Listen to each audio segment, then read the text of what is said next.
الصيام. أما بعد وقد قال سبحانه وتعالى: بسم الله الرحمن الرحيم. ادعو إلى سبيل ربك بالحكمة والموعظة الحسنة وجادلهم بالتي هي أحسن. سیرت رسول 8واں سال 122ویں تقریب اور موجودہ سال کی 7ویں تقریب بلکہ 8ویں تقریب. حالات بیان ہو رہے ہیں سن 7 ہجری کے آخر کے. یہ وہ زمانہ ہے کہ جب پیغمبر اسلام کی عمر مبارک تقریباً 60 سال کی ہو چکی ہے. اسلامی لڑائیوں میں سے تقریباً وہ لڑائیاں اختتام کو پہنچ چکی ہیں. اس جملے کی ایک اہمیت ہے کہ جو میں اس وقت کہہ رہا ہوں کہ اسلامی لڑائیوں میں سے وہ لڑائیاں تقریباً اختتام کو پہنچ چکی ہیں کہ جس میں دشمن مدینے پہ آ کے حملہ کرتا تھا اور مسلمانوں کو بنیادی طور پر ڈیفینس یا دفاع کرنا پڑتا تھا.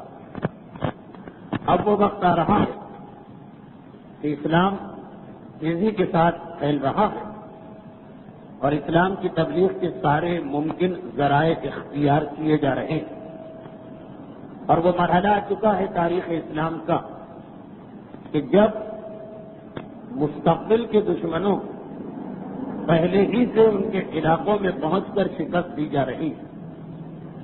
دفاع یا ڈیفینس اس کے 2 طریقے اسلام نے بتائے ہیں. ایک تو یہ ہے کہ دشمن علاقے میں آ گئے اور انسان پھر آگے بڑھ کے اس کا مقابلہ کرے, اور ایک دفاع کا یا بچاؤ کا وہ طریقہ جو پہلے سے معلوم ہے کہ فلاں دشمن ہم پہ حملہ کرنے والا ہے لیکن ابھی اس میں اتنی طاقت نہیں ہے کہ فوراً حملہ کرے. 6 مہینے 1 سال 2 سال 3 سال کے بعد یقیناً وہ حملہ کرے گا. تو اس صورت میں بھی پہلے سے اس پہ حملہ کر کے اس کی طاقت کو توڑ دینا, یہ بھی اسلامی جہاد کی ایک قسم ہے. اور اب زیادہ تر جہاد اسی انداز کے پیغمبر کی زندگی میں ہوئے ہیں. حتیٰ یہ کہ جو آخری جہاد اب تک 122 تقاریر میں آیا ہے خیبر, وہ بھی کم و بیش دوسری قسم کے جہاد میں شامل ہے. اب جو میں بار بار اسی ایک بات کو دہرا رہا ہوں تو اس کا ایک خاص مقصد ہے, وہ آج کی تقریب میں آپ کے سامنے آ جائے گا.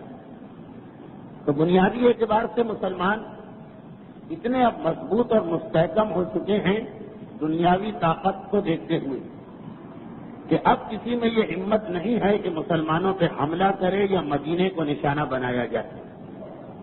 اب یا تو اکا دکا مسلمان کہیں جا رہے ہوں تو ان پہ حملہ ہو جاتا ہے, اور یا تیاریاں کی جا رہی ہیں بعد کے حملوں کے.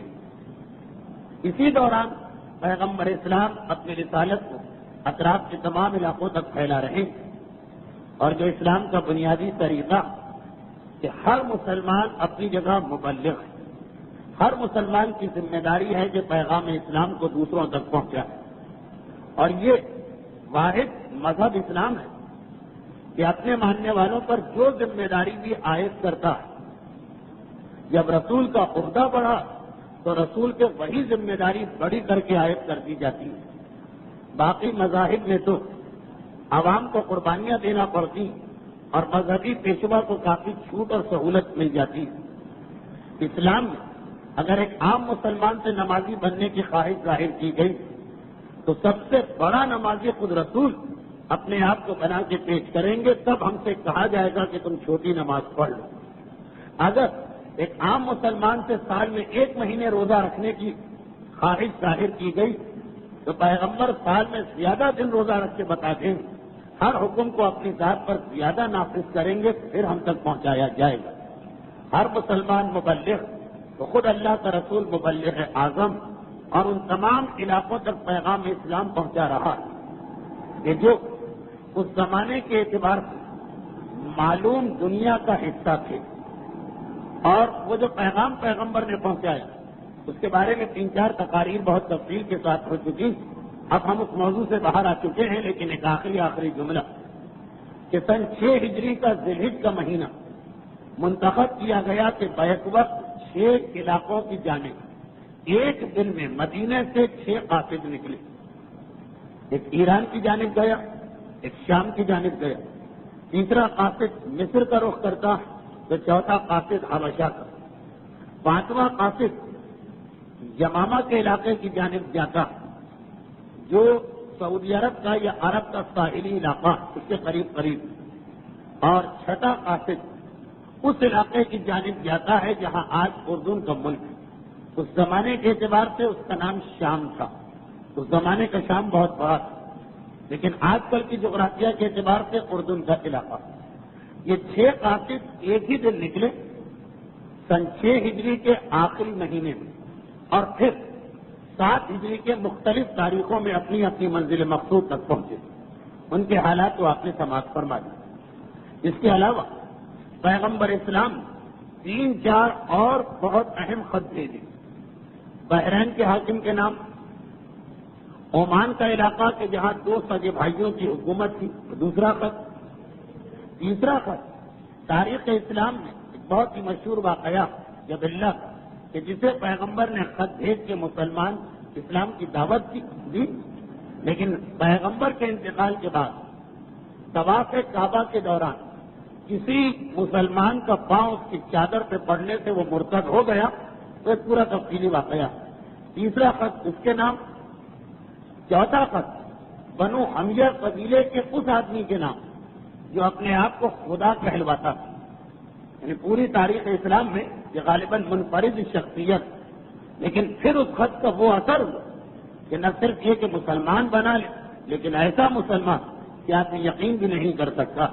یہ 4-5 خطوط ابھی اور باقی. ہم نے صرف 6 علاقوں کا تذکرہ کیا، باقی جو یہ 4 بہت ہی اہم خط ان کا تذکرہ بھی باقی. لیکن اسی لیے ان کو نظر انداز کیا جا رہا کہ ہمارا موضوع یہ نہیں ہے کہ پیغمبر نے اپنی رسالت کا پیغام اطراف میں کیسے پہنچایا. ہمارا موضوع ہے سیرت رسول. اس موضوع کی وجہ سے ہمیں سال سال کے حالات بیان کرنا پڑ رہے ہیں، کیونکہ یہ جتنے خطوط جن کا ابھی میں نے تذکرہ کیا یہ پیغمبر نے 1 سال کے بعد بھیجے. وہ 6 خط 7 ہجری میں پہنچے، باقی 4 خط 8 اور 9 ہجری میں پہنچے. تو سیرت رسول جس طریقے سے موضوعات کے تحت جب گفتگو کی جاتی ہے تو تاریخوں کو اور سنوں کو بھلا دیا جاتا ہے. اگر کوئی آدمی غزوات کے عنوان پہ تقریر کرے تو بدر، احد، خندق، خیبر سب کو ایک ہی جگہ جمع کر لے. اگر کوئی آدمی خطوط کے عنوان پہ تقریر کرے تو 6، 7، 8، 9 ہجری کے خطوط کو ایک جگہ جمع کر لے گا. ہمارا موضوع چونکہ تاریخی ترتیب، اس لیے یہ 4 خط جو کتابوں میں موجود ہیں، لیکن ہم اس کو اس لیے نظر انداز کر رہے ہیں کہ انشاءاللہ بشرط حیات و توفیق پروردگار 8 ہجری کے واقعات بھی آئیں گے اور 9 ہجری کے واقعات بھی آئیں گے، اور وہیں پہ یہ موضوع مناسب رہے. 7 ہجری کے واقعات میں اب 3 اہم واقعے باقی، جن میں سے ایک واقعہ پہلے بیان ہو چکا، تو بنیادی طور پہ 2 واقعات باقی. لیکن اس کے علاوہ 2-3 اور ایسے واقعات ہیں جن پر یہ بحث کہ یہ کس سال کے واقعات ہیں. یہ ساری چیزیں آج جمع کر دینا تاکہ اس کے بعد جنگ موسیٰ کے عنوان پر ہماری اگلی تقریر شروع ہو جائے. تو اب کل 6 چھوٹے چھوٹے واقعات باقی بچتے ہیں، جن میں سے آج کی حد تک پہلا واقعہ سورہ نحل کی 125ویں آیت کی روشنی میں. سورہ نحل کی 125ویں آیت یہ بتا رہی کہ اسلام کا پیغام دنیا تک کن کن طریقوں سے پہنچایا جا سکتا. تو 3 طریقے قرآن کریم نے بیان کی. ادعو الی سبیل ربک بالحکمت والموعظۃ الحسنۃ وجادلہم باللتی ہی احسن.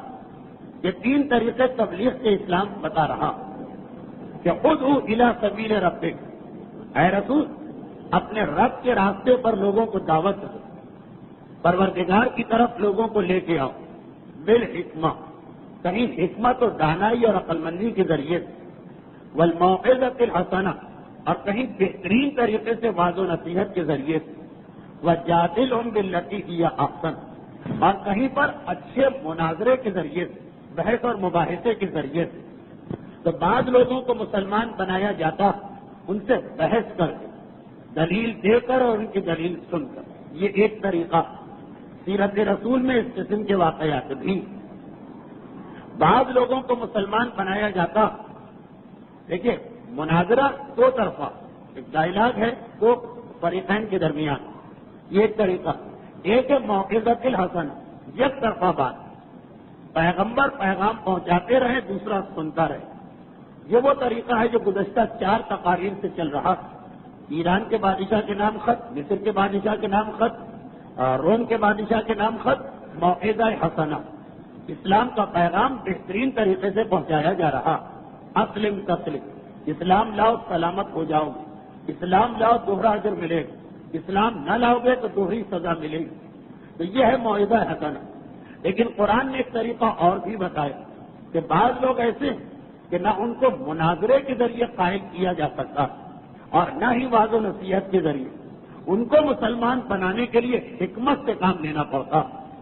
اور قرآن کریم کا جو سب پہلا ہی طریقہ حکمت، وہ ہماری آج کی تقریر کا خود بخود اس لیے عنوان بنا کہ 7 ہجری کے شروع میں ہی ایک ایسی شخصیت کے اسلام کا تذکرہ جسے پیغمبر اسلام حکمت کے طریقے سے دعوت اسلام دی۔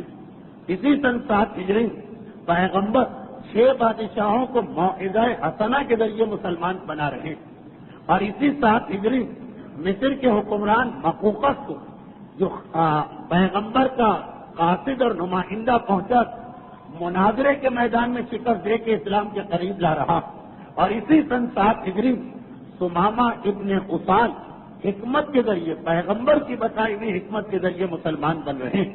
تو خیر جان بوجھ کر تو مختلف واقعات کو ایک جگہ جمع نہیں کیا جا رہا، خود تاریخی ترتیب ایسی بن گئی کہ 7 ہجری تینوں قسم کے طریقے واضح کر گیا کہ کبھی اس طریقے سے لوگ مسلمان بنتے ہیں جسے حکمت کہا جاتا، اور کبھی دوسرے طریقے سے۔ تو اب 6 بادشاہوں کے نام پیغمبر نے خط لکھے، 4 حکمرانوں کے نام پیغمبر اگلے سالوں میں خط لکھنے والے۔ ان تمام کے درمیان ایک ایسا حکمران بھی اسلام لے کے آیا کہ جس کے نام نہ پیغمبر کا کوئی خط گیا، نہ ہی پیغمبر کا کوئی مناظر یا قاصد وہاں پہنچا۔ وہ تھا نجد کے علاقے کا سردار۔ نجد کا علاقہ ایک ایسا علاقہ تھا کہ جب کوئی آدمی عرب کے علاقے سے باہر جانا چاہے تو اکثر و بیشتر اسی علاقے سے اس کو گزرنا پڑتا ہے۔ نجد کا علاقہ مکے والوں کے لیے بھی بہت اہم ہے، اور نجد کا علاقہ مدینے والوں کے لیے بھی بہت اہم ہے۔ مکے والوں کے لیے اس لیے اہم کہ مکہ حضرت ابراہیم کے الفاظ کہ وادن غیر ذی زرع، ایک ایسا علاقہ ہے جہاں گھاس کی پتی بھی نہیں اگا کرتی، تو مکے والوں کی غذائی ضروریات گندم اور جو یہ سب نجد کے علاقے سے آتی ہے۔ تو نجد ان کے لیے غذا کا سب سے بڑا مرکز۔ مدینے والوں کے ساتھ یہ مسئلہ نہیں، مدینہ زرخیز علاقہ، چاروں طرف باغات اور کھیت، مدینے کی غذائی ضروریات خود مدینہ پورا کر دیتا۔ لیکن اگر کوئی مدینے سے ایران یا ساحلی علاقوں کی جانب جانا چاہے، جہاں آج بحرین و کویت وغیرہ کا علاقہ، تو نجد کا علاقہ بالکل بیچ میں پڑتا۔ اس وقت سعودی حکومت کا دارالخلافہ ریاض وہ نجد ہی میں واقع ہے۔ نجد کا حکمران اس کا نام ہے ثمامہ ابن قصال، ثمامہ ابن قصال۔ یہ انتہائی سخت دشمن اسلام تھا، اور اس کا یہ کھلا ہوا حکم تھا اپنے قبیلے والوں کے لیے کہ جب بھی تمہارے علاقے میں کوئی مسلمان نظر آئے، نہ گرفتار کرنا ہے، نہ پوچھ گچھ کرنا ہے، نہ کوئی مذاکرات کرنا ہے، نہ کوئی بارگیننگ کرنا ہے، پکڑو اور اسے قتل کر ڈالو۔ زیادہ کسی جھنجٹ میں پڑنا ہی نہیں ہے، یہ اپنے قبیلے والوں کو پیغام دے چکا۔ اور اس کا قبیلہ کیونکہ مدینے کی جانب ان کو کوئی ضرورت نہیں ہے آنے کی. مدینے والوں کو عرب میں جانے کے لیے اکثر اس علاقے کو کراس کرنا پڑتا. تو یہ صورتحال بن کے رہ گئی تھی کہ یہ شخص اسلام کے لیے ایک بہت بڑا فتنہ اور ایک بہت بڑا خطرہ بن چکا ہے. پیغمبر اسلام نے اعلان کر دیا کہ جو شخص اس سردار کو گرفتار کر کے لائے گا اسے ایک بڑا انعام دیا جائے گا. مختلف اوقات میں مختلف لوگوں نے کوشش کی لیکن خاصا مشکل ہو گئے. اور یہ سارے واقعات اس زمانے کے کہ مسلمان خود خندق، صلح حدیبیہ اور خیبر کی لڑائیوں میں اس طرح الجھے ہوئے تھے کہ ایک پورے لشکر کو اس کی جانب بھیجنا تقریباً محال یا ناممکن تھا. لیکن اسی دوران محمد ابن مسلمہ نامی شخص کو یہ موقع مل گیا کہ اس سردار کو ایک مرتبہ راستے سے گرفتار کر کے لے آئے. بعض تاریخوں میں لکھا کہ چونکہ یہ سردار ہر سال عمرے کے لیے مکہ ضرور جاتا ہے، حج اور عمرہ اسلام سے پہلے بھی کفار مکہ میں اس کا رواج تھا. ہر سال یہ ضرور جاتا تھا عمرے کے لیے. محمد ابن مسلمہ نے موقع کو غنیمت سمجھا اور جب یہ اپنے قبیلے سے نکل کے مکہ جا رہا کیونکہ عمرے کے قصد اور ارادے سے جا رہا اس لیے اپنی حفاظت کی جانب سے ذرا لاپرواہ محمد ابن مسلمہ کو گرفتار کیا اور مدینہ لے کے آ گئے. ثمامہ ابن اسال باقی سارے لوگ جو اسلام لا رہے ہیں آپ نے دیکھا کہ روم اور ایران کے بادشاہ تو خیر بہت بڑے بڑے بادشاہ لیکن چھوٹے قبیلوں کے سردار بھی صرف حکومت اور اقتدار کی خواہش کی وجہ سے اسلام قبول نہیں کر سکے. ان کے دل میں یہ خیال پیدا ہو گیا کہ اسلام صحیح ہے، سچا ہے، حقیقی مذہب، مگر اقتدار چھوڑنا پڑے گا، حکومت چھوڑنا پڑے گی. ایک وہ لوگ اور ایک یہ وہ لوگ جو اس سے پہلے آپ نے سنا وہ کبھی اسلام کے اتنے بڑے دشمن نہیں تھے. یمامہ کا حکمران، بحرین کا حکمران، مصر کا حکمران. نتیجہ یہ نکلا کہ اسلام کے بڑے دشمن نہیں تھے، اسلام کے بڑے دوست بھی نہیں بنے اور یہ اسلام کا بدترین دشمن اور بعد میں اسلام کا وفادار ترین فرد. تبدیلی انسان میں آتی ہے تو اتنی ہی بڑی آتی ہے. اب واقعہ سنیں. ثمامہ گرفتار کر کے لایا جا رہا، اس کے دونوں ہاتھ اس کی پشت پر باندھے گئے. جیسے ہی مدینے میں داخل ہوا ہر آدمی نے پہچان لیا اور کیونکہ ہر آدمی نہ صحیح تو تقریباً ہر خاندان اس شخص کی وجہ سے کسی نہ کسی طرح متاثر ہوا تھا. ہر خاندان کا کوئی نہ کوئی فرد اس کے قبیلے کے ہاتھوں مارا گیا تھا یا زخمی ہوا تھا. تو سب کے ذہن اس کے بارے میں نفرت اور کینے کے جذبات تو ہیں. ایک طرح سے مدینے والوں کے لیے وہ دن خوشی کا دن بنا جب ثمامہ ابن اسال کو گرفتار کر کے مدینے میں لایا گیا. اور ہر ایک کے دل میں یہ ڈر بھی تھا کہ کہیں ایسا نہ ہو کہ یہ نکل بھاگے تو اب تو اور بڑا خطرہ بنے گا مسلمانوں کے لیے. چنانچہ مضبوطی اور سختی کے ساتھ اس کو باندھا جائے. لے کے چلا یہ پورا مجمع. راستے میں جو اس کو دیکھ رہا تھا اس مجمع میں شامل ہوتا چلا گیا. یہاں تک کہ مسجد النبوی کے قریب یہ مجمع پہنچا. پیغمبر اسلام اپنے حجرے سے باہر، اتنا بڑا مجمع اور سامنے ثمامہ ابن اسال اسلام کا اتنا بدترین دشمن گرفتار شدہ نظر آ رہا. پہلے تو پیغمبر اسلام اس کی رسیوں کو دیکھا اور فوراً کہا کہ کس طرح تم نے اس کو باندھا. ایک انسان، اس کا بھی حق، اس کا بھی احترام. فوراً اس کی رسیوں کو ڈھیلا اور اس کے ہاتھ جو اس کی پشت پر باندھے گئے یہ طریقہ مناسب نہیں، ہاتھوں کو سامنے لا کے باندھا جائے. لوگوں نے گھبرا کے کہا اللہ کے رسول یہ اتنا سخت ترین دشمن ہے اسلام، ذرا بھی ہم نے کوئی نرمی کی اور یہ ہمارے ہاتھ سے نکل بھاگا تو دوبارہ یہ ہاتھ آنے والا نہیں. ایک مرتبہ بھی پتہ نہیں پکڑا گیا تو کیسے پکڑا گیا. پیغمبر اسلام نے کہا کوئی بات نہیں، کوئی مسئلہ نہیں، بھاگ جائے تو بھاگ جائے لیکن اس کی خاطر اس کو اذیت اور تشدد نہیں کیا جا سکتا. ہاتھ کھولو، اس کے رسیوں کو ڈھیلا کر کے باندھا جائے. لوگوں نے کہا اللہ کے رسول باندھنے کی کیا ضرورت، مقدمہ چلائیے اور فیصلہ کیجیے. یہ وہ شخص ہے جو اپنے قبیلے کو یہ حکم دے چکا تھا کہ کوئی مسلمان پکڑا جائے کوئی پوچھ گچھ نہیں، کوئی سوال جواب نہیں، کوئی قید نہیں، کوئی فدیہ وغیرہ دے کے رہائی نہیں، قتل کر. تو ایسے آدمی کو باندھنے کا مسئلہ ہی ختم. پیغمبر نے کہا نہیں، یہ مسجد النبوی کے باہر جو کھجور کا ایک درخت لگا اس سے اس کو باندھ دو. پرانے زمانے کی مسجدیں جس کے اندر ایسی دیواریں، ایسی کھڑکیاں، ایسے دروازے نہیں ہوتی، تقریباً کھلی مسجد ہوتی، باہر بھی کوئی کھڑا ہو تو اس کو پوری مسجد نظر آتی. جس وقت لوگ اسے لے چلے تو پیغمبر نے کہا کہ ایک لمحے ٹھہرو. سمامہ کو مخاطب کیا، کہا کہ اے سمامہ میرے بارے میں تمہاری کیا رائے؟ اس نے کہا کہ سنو، اگرچہ میں گرفتار ہوں لیکن جھوٹ نہیں بولوں. اے محمد، اس وقت تم سے زیادہ قابل نفرت کوئی چہرہ، تمہارے دین سے زیادہ قابل نفرت کوئی دین، اور تمہارے شہر سے زیادہ قابل نفرت کوئی شہر نہیں ہے میری نگاہ. پیغمبر مسکرائے اور کہا اچھا لے جاؤ اور اس کو کھجور کے درخت سے باندھ دو. اب یہ پورا دن اس کھجور کے درخت سے بندھا رہا. جو ضروریات ہیں، کھانا وغیرہ، آرام وغیرہ، اس کی تو اس کو اجازت مل رہی. اگلے دن پیغمبر نے کہا کہ اچھا اسے پھر لے کر آؤ میرے پاس. مسجد میں اس کو لایا گیا. یہ ذہن میں رکھیے گا کہ اسلامی احکامات تدریجاً آئیں. ابھی تک مسجد میں کافر کے آنے پر پابندی نہیں لگی. وہ 9 ہجری جب سورہ توبہ کی آیتیں نازل ہوئیں اور اس کے بعد یہ پابندی لگی کہ کسی بھی کافر اور مشرک کو مسجد میں داخل ہونے کی اجازت نہیں دی جا سکتی، چاہے وہ بادشاہی مسجد ہی کیوں نہ ہو اور آنے والا کسی علاقے کا حکمران ہی کیوں نہ ہو. شریعت کا یہ مسئلہ ہے، فقہ کا یہ مسئلہ. لیکن اس وقت تک یہ حکم اسلام کا نہیں آیا. تو خیر اس کو لے کے آیا گیا مسجد کے اندر. پیغمبر اسلام نے مسکرا کے پوچھا کہ اے سمامہ اب بتاؤ تمہاری کیا رائے ہے میرے بارے میں. وہی 3 جملے اس نے دوہرائے کہ چہروں میں سب سے قابل نفرت، دینوں میں سب سے قابل نفرت، شہروں میں سب سے قابل نفرت. اور تینوں چیزیں پیغمبر کے حوالے سے بیان کی. پیغمبر نے مسکرا کے کہا اچھا اس کو جانے دو. دوبارہ رسی سے باندھ دیا گیا.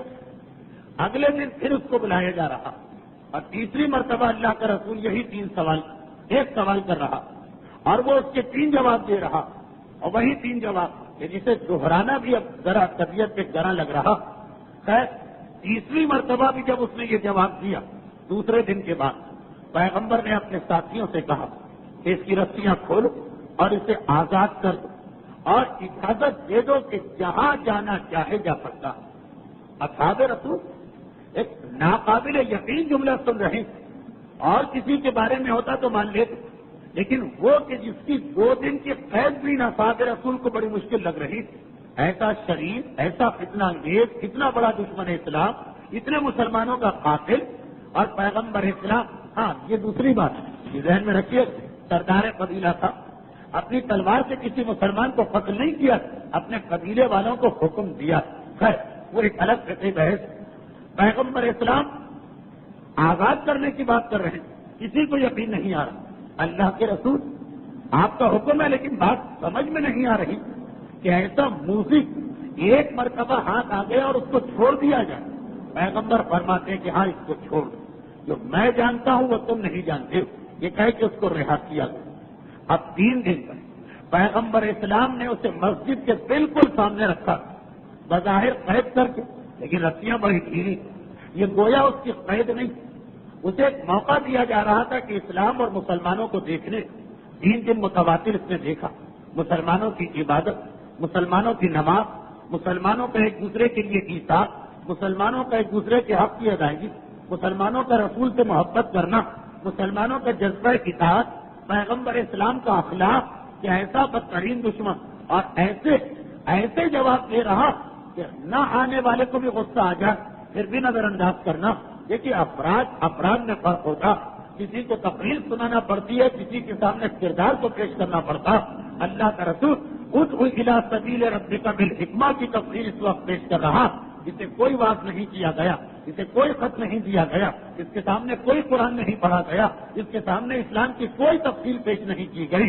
یہ معلوم یہ خود سمجھدار، دشمن ہونا اور لیکن بہرحال عقل مند ہے، دانا ہے، اپنے قبیلے کا شیخ ہے. خود دیکھ کے وہ سمجھ جائے گا کہ اسلام کیا. اور نتیجہ یہی نکلا کہ مدینے سے وہ چلا گیا. مدینے سے چلا گیا، اپنے علاقے میں پہنچا اور اپنے علاقے میں پہنچ کے اس نے پہلا اعلان یہ کیا کہ ہے میرے قبیلے والے، اگر تم میں سے کسی کا کوئی حق، کوئی پیسہ، کوئی قرضہ میرے اوپر باقی تو سب مجھ سے وصول کر لیا جائے، تاکہ بعد میں کوئی سے یہ تانا نہ دے کہ شاید کافروں کا مال، مسلمان کو ایک اجازت مل جاتی کہ شاید مال کی ادائیگی سے بچنے کے لیے اپنے آپ کو مسلمان ظاہر کیا. نہیں، پہلے سارے مالی معاملات کو صاف کر دیا کہ کسی کا کوئی قرضہ، کسی کا کوئی حق، کسی کا کوئی لین دین، کسی کا کوئی مال میرے سر میں، وہ وصول کر لے۔ سارے معاملات کو ٹھیک کیا اور اس کے بعد پھر مدینے آیا۔ مدینے شہر میں داخل ہونے سے پہلے رکا۔ مدینے کے اطراف میں جگہ جگہ باغات، جگہ جگہ کھیت، جگہ جگہ پانی کے چشمے، مدینے کے باہر رکا، غسل کیا، اپنے ساتھ نیا لباس لے کے آیا، پرانے لباس کو پھینکا، نیا لباس پہنا، شہر مدینہ میں داخل ہوا۔ مسلمان جو اب تک چند دنوں پہلے وہ حیرت کے اس جھٹکے سے نہیں سمجھے کہ ایسے دشمن کو رسول نے کیوں چھوڑ دیا، حیرت کا دوسرا جھٹکا ان کو لگا کہ وہی دشمن ایک مرتبہ پھر ہمارے شہر میں داخل ہو رہا۔ اس کی شکل دیکھتے ہی لوگ اس کے ساتھ چلنے لگے، چلتے چلتے وہ مسجد النبوی تک پہنچا۔ پیغمبر اسلام اسے آتا دیکھتے ہیں مسکراتے، وہ آ گئے، پیغمبر بالکل خاموش۔ ایک مرتبہ اس نے آنے کے بعد یہ خواہش ظاہر کہ ہے عبداللہ کے بیٹے محمد اس مقام پہ جا کے بیٹھ جا جہاں وہ تو 2 مرتبہ بیٹھا جب مجھے اپنے پاس بلوایا۔ پیغمبر منبر کے قریب وہاں جا کے بیٹھ گئے جہاں اس سے پہلے 2 مرتبہ اسے پیغمبر نے بلا کر سوال کیے، وہاں جا کے بیٹھ گئے اور کہا کہ اپنے ساتھیوں کو بھی حکم دے کہ ان 2 دنوں میں وہ جہاں جہاں بیٹھے تھے آج بھی وہیں جا کے بیٹھ جائیں۔ پیغمبر نے کہا کہ بھائی تم لوگ جہاں جہاں بیٹھے تھے وہیں بیٹھ جاؤ۔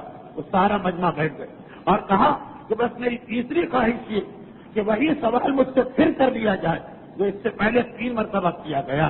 پیغمبر نے مسکرا کے کہا کہ تمہارا میرے بارے میں کیا خیال؟ کہ ایک مرتبہ وہ کہتا کہ اس سے پہلے میں نے 3 مرتبہ اس سوال کے 3 جواب دیے اور آج میں اس کا 4تھا جواب دے رہا ہوں کہ اے عبداللہ کے بیٹے محمد، اس وقت اس دنیا میں تیرے چہرے سے زیادہ قابل احترام کوئی چہرہ میری نگاہ میں نہیں، تیرے دین سے زیادہ بہترین کوئی دین نہیں، اور تیرے شہر مدینہ سے زیادہ کوئی پسندیدہ شہر میری نگاہ میں نہیں۔ درود بھیجے محمد والا۔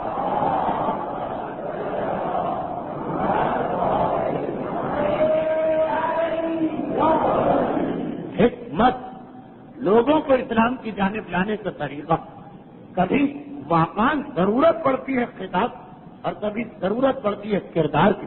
اس سمامہ کے سامنے اگر خالی گفتگو کی جاتی تو یہ مسلمان نہ ہوتا۔ پیغمبر نے اسے اپنے کردار اور اسلامی معاشرے کی ایک جھلک دکھائی۔ ایک مرتبہ آ کے کہتا کہ آپ کے چہرے سے پسندیدہ چہرہ، آپ کے دین سے زیادہ بہتر دین اور آپ کے شہر سے زیادہ جس سے میں محبت کروں ایسا کوئی شہر اس دنیا میں نہیں۔ یہ کہہ کے اسلام قبول کیا۔ پیغمبر سے اجازت مانگی کہ اللہ کے رسول اب تو میں آپ کی خدمت میں آتا رہوں گا، لیکن اتنی مجھے اجازت دے دیجیے کہ جس عمرے پہ جا رہا راستے میں گرفتار کر کے مدینہ لایا گیا اس عمرے کو جا کے مکمل بھی کروں اور مکے والوں کو بتا بھی دوں کہ اب میں مسلمان ہو چکا ہوں۔ پیغمبر نامکمل عمرے کی تفصیل کی اس کو اجازت دی، مدینے سے نکلا، سیدھا مکہ میں داخل ہوا اور جس وقت مکے میں داخل ہوا اور خانہ کعبہ کا طواف اور سعی کر کے اپنے عمرے سے فارغ ہوا، سرداران مکہ اس کے استقبال کو آئے۔ اس کی اہمیت آپ سن چکے کہ مکے کو تمام اناج اس کے علاقے سے ملتا۔ اس نے ایک مرتبہ پکار کے کہا کہ اے مکے کے سرداروں، اب مجھے وہ پہلا والا سمامہ ابن اسال نہ سمجھنا، اسلام لا چکا ہوں اور یہ میرا اعلان کہ آج کے بعد میرے علاقے سے ایک دانہ گندم اور ایک دانہ جو تمہیں نہیں ملے گا۔ مکے والوں نے اس کو شروع میں مذاق سمجھا، اپنے قبیلے پہنچے، قبیلے والوں نے تھوڑا سا احتجاج کیا کہ یہ تو ایک طرح کا جہاں مکے والوں کا مسئلہ حل ہو رہا تو وہاں قبیلے والوں کا بھی بزنس کاروبار، مسلمان یہ ہوا ہے اس کا باقی قبیلہ تو نہیں، اور اگر مسلمان بھی ہو جائے تو کیا؟ ہمارے یہاں پکے پکے مومن بھی کہتے ہیں کہ اسلام مسجد تک دکان میں اسلام کی بات نہ کریں، نماز پڑھ دیں گے، یہاں پہ ہم کو خوراک کرنے دیجیے۔ تو یہ تو بالکل نئے مسلمان ہوتے۔ اگر یہ بھی یہ کہہ دیتے کہ بھائی اسلام ہم لے آئیں لیکن اپنا بزنس کیوں کھوٹا کریں، اور بزنس بھی وہ جو اسلام میں حرام نہیں، جو اسلام میں گناہ نہیں، پیغمبر نے کوئی پابندی نہیں لگائی ہے کہ مکے والوں سے تجارت نہ کرنا، لیکن بس اس کا جوش ہے ایمان۔ ایک مرتبہ کہتا کہ ہے میری قوم اور قبیلہ، خبردار ایک دانہ گندم اور ایک دانہ جو جہاں سے مکے تک میں جانے پائے۔ ایک مرتبہ مکے والوں کی سپلائی لائن کٹ گئی اور غذا کی وہاں کمی ہو گئی، یہاں تک وقت آ گئے کہ مکے والے، آپ کو معلوم کہ کتنی اونچی ان کی ناک تھی، کتنے متکبر، کتنے مغرور، لیکن حالت یہ ہو گئی کہ بھوک سے مرنے لگے۔ اپنا خصوصی قاصد اس کے پاس نہیں بھجوائے. اندازہ ہو گیا کہ یہ کتنا سخت مسلمان، یہ اپنے اصولوں میں کتنا ڈٹا رہنے والا. چنانچہ سیدھا پیغمبر کے پاس قاصد گیا مکے والوں کا خط لے کر اور کہا اب اس وقت خط کا انداز مختلف. کیا ہے ہمارے چچا کے بیٹے؟ قریش ایک دوسرے کو چچا کا بیٹا کہتے ہیں. آئے ہمارے چچا کے بیٹے، کیا تم یہ چاہتے ہو کہ تمہارے قرابت دار اور رشتے دار اور ان کی اولاد بھوک سے مر جائے؟ پیغمبر اسلام اس قاصد کو یہاں واپس کی اور دوسرے قاصد کو فوراً نجد بھجوایا اور کہا کہ خبردار ہے سماما، اسلام اس کی اجازت نہیں دیتا اس طرح سے فضا بن کر کے کسی کو بھوکا نہیں مارنا. جب پیغمبر کا خصوصی حکم اس کے نام پہنچا تب جا کے اس نے ایک مرتبہ مکے والوں سے اپنی تجارت کو شروع کیا. تو اب میں روم اور ایران کے بادشاہوں سے اس کو نہیں ملا رہا، لیکن باقی جو یمامہ تھا، اردن کا حکمران، ان جیسا یہ بھی ایک سردار. لیکن وہاں حالت یہ کہ اقتدار کے لالچ اور حکومت کی خواہش اسلام سمجھ میں آ گیا، قبول کرنے سے انکار کر رہے اور کہا اس نے اپنے اقتدار ہی کو ایک ذریعہ بنانا چاہا تبلیغ اسلام کا اور کافروں کو شکست دینے کا. یہ دوسری بات کہ اسلام ایسے طریقہ کار کا مخالف، وہ کمیونزم جو کہتا کہ مقصد اگر نیک ہے تو ذریعہ کوئی بھی اختیار کرو کوئی حرج نہیں. اسلام کہتا ہے کہ نیک مقصد کے لیے ذریعہ بھی حلال ہونا چاہیے، ذریعہ بھی پاک و پاکیزہ ہونا چاہیے. یہ ثمامہ ابن اسال اسدی تھا جس کا واقعہ سن 7 ہجری اس اعتبار سے ایک نمایاں واقعہ بنا کہ خطوط کے ذریعے پیغمبر نے وہاں اسلام پہنچایا اور کردار کے ذریعے یہاں. اور ہمیں یقین کہ ایسے اور کئی واقعات ہوں گے، لیکن کیونکہ سیرت کی کوئی کتاب اتنی مکمل لکھی ہی نہیں جا سکتی، اس لیے نمونتاً علماء نے یہی ایک واقعہ نقل کیا. اور اس کے فوراً بعد سن 7 ہجری کا ایک اور واقعہ پیش آیا. سن 7 ہجری میں اس کے بعد ایک واقعہ وہ پیش آ رہا جس پر 1400 سال سے علماء اسلام میں یہ بحث چلی آ رہی کہ کیا وہ واقعہ صحیح ہے یا غلط ہے. یہ ایک بحث چلی آ رہی ہے، ایک عجیب واقعہ. اکثر شیعہ علماء کے نزدیک واقعات تو صحیح مگر اس کی کچھ تفصیلات سے انکار کیا گیا. یہ واقعہ ایک ایسا واقعہ کہ جس کے بہت سارے دیگر بھی اخلاقی پہلو. کون سا واقعہ؟ خیبر کی لڑائی. 7 ہجری کے واقعات چل رہے ہیں. خیبر کی لڑائی اختتام کو پہنچ چکی. چنانچہ یہودیوں کی کمر اس طرح ٹوٹ گئی کہ اب دوبارہ وہ سر نہیں اٹھا پا رہے. خندق کی لڑائی کی شکست کے بعد کفار مکہ بھی اپنے آپ میں اتنا حوصلہ نہیں پا رہے کہ مدینے پہ حملہ کیا جائے. لیکن دونوں یہ دیکھ رہے ہیں کہ روز بروز اب اسلام پھیلتا جا رہا، اسلام کا دائرہ وسیع ہوتا جا رہا. تو ایک نیا طریقہ سوچا گیا. یہ طریقہ ایک چھوٹے سے طریقے کی تکرار تھا. بالکل شروع اسلام میں جب اسلام بالکل ابتدائی مرحلے میں تھا، اس وقت ابتدا میں قریش نے ایک خاص طریقہ اختیار کیا تھا اور وہ تھا پیغمبر اسلام کو نظر لگا کے تبلیغ سے روکنے کا طریقہ. اب اتنا طاقتور حافظہ علماء اور مراجع کے علاوہ کس کا ہوتا کہ آپ کو 100 تقاریر پہلے کی 20ویں یا 21ویں تقریر یاد دلائی جائے تو اس کو چھوڑ دیجیے. مختصراً یہ کہ جب شروع میں اسلام پھیل رہا تھا تو قریش نے تلوار نہیں اٹھائی تھی، قریش نے کوڑے اختیار نہیں کیے تھے، بلکہ شروع میں کوشش یہ کی گئی کہ چھوٹے پیمانے پر ہی اس اسلام کو روک دیا جائے. چنانچہ پیغمبر قرآن کی تلاوت کرتے تھے، تالیاں بجنے لگتی تھی. پیغمبر قرآن کی تلاوت کرتے تھے، وہ روم سے قصہ کہانیاں سنانے والے بلا کے بٹھا دیے جاتے تھے. ادھر قرآن پڑھا جائے ادھر قصے کہانیاں. پیغمبر اسلام تلاوت قرآن کرتے اور باقاعدہ روئی لا کے حرم میں تقسیم کی جاتی تھی کہ اپنے کان اس سے بند کر لو. کس طریقے سے اسلام کی مخالفت تھی. تو انہی میں ایک طریقہ وہ بھی تھا کہ عرب ایک شروع سے ایک رواج چلا آ رہا، وہ ہے نظر لگنے اور نظر لگانے. کچھ لوگ مشہور تھے اس معنوں کہ وہ جسے بھی گھور کے دیکھتے تھے اسے نظر لگ جاتی. اور اسلام نے اس چیز کو مانا ہے اس چیز کو کہ نظر لگنے میں حقیقت اور اس کا توڑ اور اس کی دعائیں اور اس کے طریقے خود مفاتیح الجنا کے حاشیے میں آپ کو نظر آئیں گے۔ تو کچھ ایسے خاص لوگوں کو بلایا گیا جن کا یہ دعویٰ کہ ہم سے زیادہ اچھے طریقے سے کوئی کسی کو نظر نہیں لگا سکتا، وہ آ کے حرم میں بیٹھتے، پیغمبر قرآن پڑھتے، وہ پیغمبر کو گھور گھور کے دیکھا کرتے، اور یہ اتنا شروع کا واقعہ کہ قرآن کی جو دوسری وحی، تیسری وحی، قرآن کی پہلی وحی ہے اقرأ بسم ربک الذی خلق کی 5 آیتیں، دوسری وحی ہے سورہ مدثر کی 5 آیتیں، یا ایھا المدثر قم فانذر وربک فکبر وثیابک فطہر، اور تیسری وحی ہے سورہ قلم۔ سورہ قلم تیسرا سورہ، اور بالکل شروع میں آیا ہوگا، اس کی آخری 2 آیت، وہ آخری 2 آیت خاص نازل اس لیے کی گئی کہ اے رسول ان آیتوں کو پڑھا کرو تاکہ یہ نظر لگانے والے تمہیں نظر نہ لگائیں۔ اور آج بھی ہر نماز صبح کے بعد 7 مرتبہ ان آیتوں کو پڑھنا یہ بہترین علاج مانا گیا لوگوں کی نظر سے بچنے کا۔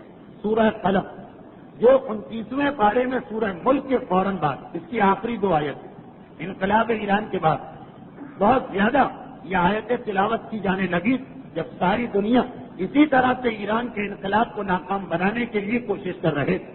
یہ بالکل ابتدا کا طریقہ ناکام رہا، اور اس بات کو گزر گئے ہیں تقریباً 18 سال۔ اب آ گیا ہے 7 ہجری کا سن۔ ان تمام چیزوں میں ناکام ہو کر پھر قریش نے تشدد شروع کیا، مظالم شروع کیے، کوڑے مارنا شروع کیے، گلے میں رسی باندھنا شروع کی مسلمانوں کی، ان کی کمر کو لوہے کی سیخوں سے داغا گیا، وہ ہجرت کر کے حبشہ گئے، پھر پیغمبر کے خلاف مخالفتیں، اور 18 سال گزر گئے نظر لگانے والے واقعے، یہاں تک کہ ان کی تمام کوششیں ناکام ہو گئی۔ نہ کوڑے مسلمانوں کو روک سکے، نہ گلے کی رسی روک سکی، نہ سینے پہ پتھر کا کوٹا جانا اسلام سے روک سکا، نہ نیزے، نہ برچیاں، نہ تیر، نہ تلوار، نہ بدر، نہ احد، نہ خندق، اسلام پھیلتا چلا گیا۔ آخر گھوم کر پھر قریش وہیں پہ پہنچے کہ جہاں سے ایک طرح سے بات شروع ہوئی کہ اب کوئی حل سمجھ میں نہیں آ رہا کہ کیا کیا جائے۔ ادھر یہودی بھی تڑپے جا رہے اور ادھر قریش۔ ان دونوں کی مشترکہ سازش سے پیغمبر اسلام پر جادو کرنے کا منصوبہ بنایا گیا۔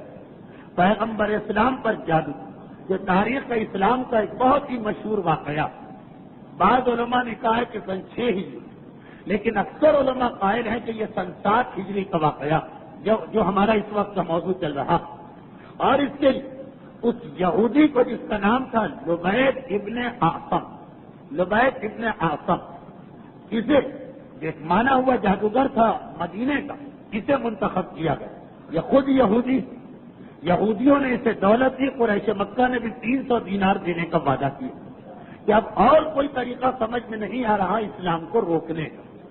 آپ کو معلوم ہے کہ ہمارے یہاں جن علاقوں میں حسد، جلن، ایک دوسرے سے جیلسی بہت زیادہ ہوتی، وہاں ہمارے یہاں آج کے صاحبان ایمان وہ بھی اسی جادو کو استعمال کیا کرتے۔ کسی گھر میں شوہر اور بیوی خوشحالی کی زندگی گزار رہے، حاسد کو یہ منظر کبھی پسند نہیں آ سکتا، کسی طرح سے اس گھر کے سکون کو ختم کرنا، تو اور بہت سارے طریقوں کے ساتھ کہ چغلی کرنا، غیبت کرنا، تہمتیں لگانا، ایک دوسرے کو لڑانے کی کوشش کرنا، ایک طریقہ جادو کا بھی ہوتا۔ اب یہ ایک الگ بحث کہ کیا آج کے زمانے میں اس قسم کے ماہر جادوگر ہیں یا نہیں۔ اسلام جادو کی حقیقت کو مانتا، اسلام جادو کے گناہ کو تسلیم کرتا، یہ کہتا ہے کہ جادو ہو سکتا، جادو کے اثرات ہو سکتے، معصومین کی روایتیں بھی، قرآن کی آیتیں بھی ہیں، تاریخ کے واقعات بھی ہیں، جس میں ایک یہ سیرت رسول کا واقعہ۔ لیکن یہ بتا دیا جائے کہ قریش مکہ اور یہودان مدینہ جو پیغمبر اسلام پہ جادو کروانے جا رہے ہیں، ان پہ اتنا تعجب نہیں ہوتا ہے جب ہم آج کے مسلمانوں کو دیکھتے ہیں۔ کسی کا کاروبار روز بروز ترقی کر رہا، برداشت نہیں ہو پاتا دوسروں سے کسی نہ کسی طریقے سے اسے نقصان پہنچانا، یہ معلوم ہو جانے کے باوجود کہ اسلام ایک اعتبار سے حسد بدترین گناہ، اس لیے ایک عجیب حدیث ہم کو نظر آتی، ایک طرف محبت علی کا وہ مقام بتایا گیا اور بالکل اس سے پیرالل نگیٹو حسد کی یہ خرابی بتائی گئی، یا محبت علی کے بارے میں وہ مثبت یا پازیٹو روایت ہے کہ حب علی یا کلو سنو کما تاکل نار الحسد، دیکھیں الفاظ بالکل وہی، معصوم کا جملہ، بلکہ رسول کہ علی کی محبت گناہوں کو اس طرح کھا جاتی جس طرح سے آگ لکڑی کو کھا جایا کرتی۔ کہ آگ میں لکڑی ڈال دو تو لکڑی ختم ہو کے رہ جائے. لیکن اب جب نیکیوں میں افضل ترین نیکی بنی محبت علی, بالکل اسی معیار کا گناہ. الحسد یاکل الحسنات کما تاکل النار الحطب. حسد نیکیوں کو اس طرح سے کھا جاتا اس طرح سے آگ لکڑی کو کھا جایا کرتی. ایک طرف ہم نے دیکھا کہ فضائل نیکیوں میں, واجبات میں, حسنات میں, اخلاقیات سب سے افضل عمل محبت علی کو قرار دیا گیا. تو انہی الفاظ کے ساتھ پھر بدترین گناہ حسد کو قرار دیا گیا. ہو سکتا کہ کوئی کہے کہ اگر ادھر محبت علی تو ادھر دشمنی علی ہونا چاہیے بدترین گناہ. وہ بات صحیح. حسد ہی سبب بنا تھا کہ لوگ علی کے دشمن بنے تھے. تو حسد جو ہے دشمنی اہل بیت خود بخود اس کے اندر شامل ہو گئی.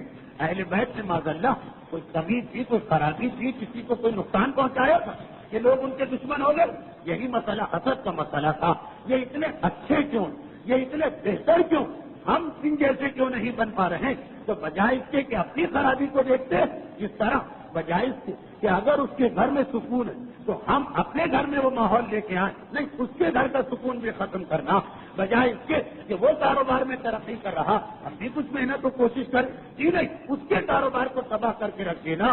یہی دشمنان اہل بیت کا طریقہ تھا. تو خیر, حسد بدترین گناہ قرار پاتا. اور اس کے بارے میں علماء نے اور بہت ساری چیزوں کے علاوہ ایک چیز بتائی کہ حسد ام الذنوب ہے. شاید یہ معصوم کا جملہ بھی کہ حسد ایک ایسا گناہ ہے جو خود ایک گناہ نہیں بلکہ گناہوں کی ماں. جب سینے میں حسد کی آگ بھڑک اٹھتی تو گناہ پر گناہ مومن سے ہونے لگتے. غیبت حسد ہی کی وجہ سے کی جاتی, جس سے حسد نہ ہو اس کی غیبت نہیں ہوتی. تہمت حسد ہی کی وجہ سے لگایا جاتا, کسی پہ غصہ حسد ہی کی وجہ سے آتا. کینہ اور دشمنی حسد ہی کی وجہ سے رکھی جاتی. یہاں تک کہ یہ جادو جیسا بدترین گناہ, جادو کسی کے خلاف کیوں کروایا جاتا؟ حسد ہی کی وجہ سے کروایا جاتا. کہ جادو ایک ایسا گناہ کہ جس کے بارے میں ہمارے بعض مجتہدین کا یہ فتویٰ کہ جادو کی توبہ بھی قبول نہیں ہے دنیا کی حد تک. اور دلیل لاتے ہیں پیغمبر کے اس جملے سے. ایک خاتون آئی پیغمبر کے پاس, جب مسلسل یہ جادو کی برائی اور مذمت ہونے لگی تو ایک خاتون آتی ہے پیغمبر کے پاس اور سوال کرتی ہیں کہ اللہ کے رسول, میرا شوہر میرے حقوق کو ادا نہیں کرتا, گھر کی جانب توجہ نہیں دیتا. تو پرواہی اسے نہیں ہے کہ وہ شادی کر کے لایا ہے, ایک عورت گھر میں ہے جس کے تمام حقوق اسے ادا کرنا. تو فقط اس لیے کہ جو میرا جائز حق ہے وہ حاصل کروں, باقی ساری کوششیں ناکام ہو گئی. تو میں ایک جادوگر کے پاس گئی اور اس سے جادو کروایا, فقط اس لیے کہ شوہر کے دل میں میری محبت پیدا ہو اور وہ جو میرا جائز حق ہے. جیسے فرض کیجیے کہ ہم نے کسی کو قرضہ دیا, وہ قرضہ کھا کے بیٹھ گیا, اب ہمیں اس سے کچھ اور نہیں چاہیے, فقط اپنا پیسہ اس سے واپس لینا ہے. تو جا کے جادو کروا اور کہیں کہ ہاں اس سے ایک پائی بھی زیادہ نہیں. جادو نہیں کروا رہے کہ اپنی دکان کی چابی لا کے ہم کو دے دے, نہیں, فقط جو ہمارا پیسہ ہے وہی لا کے ہم کو دے. یہ خاتون کہہ رہی کہ اللہ کے رسول میں نے فقط اس لیے جادو کروایا. فقال النبی صلی اللہ علیہ وسلم, روایت کے جملہ کے پیغمبر ارشاد فرماتے, اف لکی, اف ہو تیرے اوپر, فقط قدرت الارض والسماء, تو نے زمین و آسمان کو گندا کر کے اور نجس کر کے رکھ دیا. اور وَلَعَنَتِ الْمَلَائِكَةُ أَرْضُ السَّمَاءِ, کہ زمین اور آسمان کے سارے فرشتے تجھ پہ لعنت کر رہے ہیں, دور ہو جا میرے پاس سے. وہ عورت گئی اور پیغمبر کو پھر کچھ دنوں کے بعد اطلاع ملی کہ اللہ کے رسول آپ کے جملوں کا اس پر اتنا اثر ہوا کہ اس نے اپنی پوری زندگی کو بدل دیا. ٹاٹ یا کھچر کا کپڑا پہن کے سلوا کے پہن لیا, مصلے پہ جا کے بیٹھ گئی. اور عرب میں اپنے آپ کو برا بھلا کہنے کے لیے بعض اوقات آدمی خود اپنی مذمت کرتا کہ کیوں مجھ سے یہ غلطی ہو. تو عربوں میں خصوصاً عورتوں میں ایک رواج تھا کہ اپنے سر کے بال بہت چھوٹے کروا لیے جاتے, یعنی اپنے آپ کو بدنما بنایا جاتا. اور بیوٹی پارلر والے چھوٹے بال نہیں بلکہ اتنے چھوٹے بال کہ تقریباً گنجا ہونے کے برابر اپنے آپ کو بدنما بنایا جاتا, فقط اس لیے کہ خود اپنے آپ کو سزا دی جائے. اللہ کے رسول وہ اتنا پشیمان ہوئی اپنے گناہ پر, تو آپ نے کہا تو اتنا اس سے ندامت ہوئی کہ اس نے اپنے آپ کو خود سزا دینا شروع کر دی.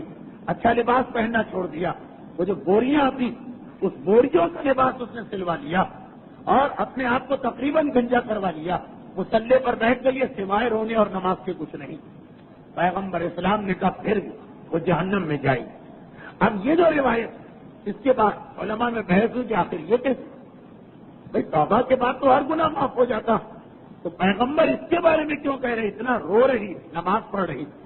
تو بعض علماء جس میں خصوصیت کے ساتھ ملا محسن فیض کاشانی کا نام نمایاں، ہمارے مراجع میں سے ایک مرجع، ان کے حالات اس سے پہلے سیرت رسول کی 122 تقاریر سے پہلے حالات علماء پر 22-23 تقاریر ہوئی. ان میں ایک تقریر ملا محسن فیض کاشانی پر تھی. تو وہ ان مراجع میں سے ایک تھے جن کا فتویٰ یہی کہ جادو وہ گناہ جس کی توبہ آخرت میں قبول ہوتی، دنیا میں اس آدمی کو قتل کرنا واجب. جیسے سلمان رشدی جیسا کیس، وہ لاکھ توبہ کر آخرت میں توبہ قبول ہوگی، دنیا میں توبہ کے باوجود اس کی گردن کو اڑایا جائے گا.